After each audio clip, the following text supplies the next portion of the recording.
Simon and Bub both came from pretty rough backgrounds. I adopted them from a kill shelter in Central California. He's so happy to be out of there. Bub had been used as a bait dog in the past. That's a good boy. That's my boy. And Simon had actually been chained up for most of his life, so he had never really gotten to see anything at all. So both of them had not known a lot of excitement or adventure in their lives.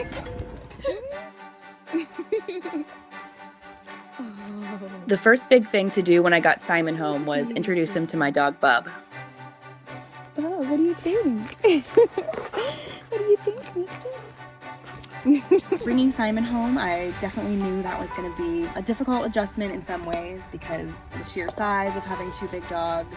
I was definitely concerned because I knew both of these dogs had had rough pasts and hadn't been properly socialized or trained at any point in their lives. So I was worried at first. I wasn't sure how they would react to sharing space and toys and my attention. Something just clicked and they immediately became best friends.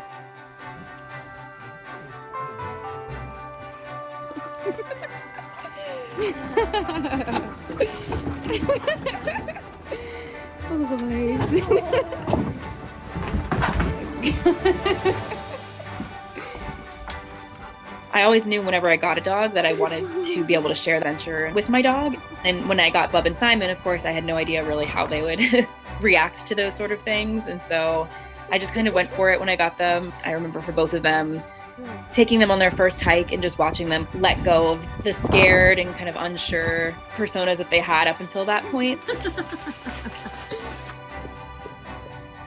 About a year and a half after I adopted Simon, I noticed that Simon started limping on one of his back legs. One day he just didn't want to put any weight on it and was clearly in a lot of pain. What's going on?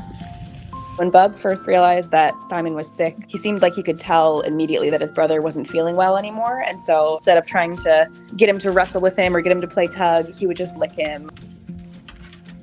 I took him to the emergency vet. No one could quite figure out what was wrong with him, but he just kept getting worse and worse. It was just a really emotional time because two different vets told us that we should put him down, and we just saw how much pain he was in, and that was just killing me. And so we made the decision to amputate his leg because we were told it was very likely never going to regain movement and it was still causing him discomfort.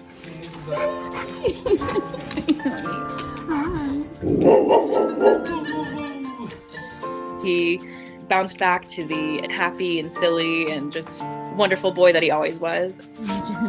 Bub just did one quick sniff of where Simon's leg used to be, and then immediately he was just happy to have his brother back. We noticed he wasn't able to keep up and do as much as he used to do before his amputation. So I started looking up different options for how to help him stay mobile and be able to go on adventures with us still.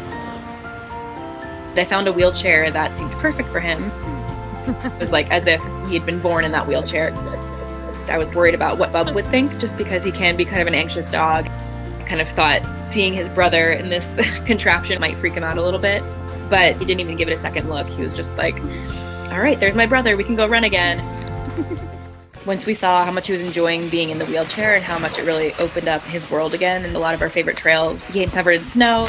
So we just swapped out the wheels, put the skis on, and then he was just cruising around. Look at him go. That's my good boy.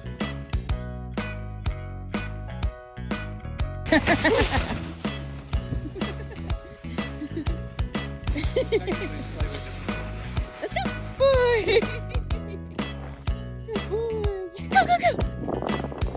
It's really the most amazing feeling in the world, just knowing the lives that both of my dogs used to have. They're both absolutely perfect, and they just make my life so much better.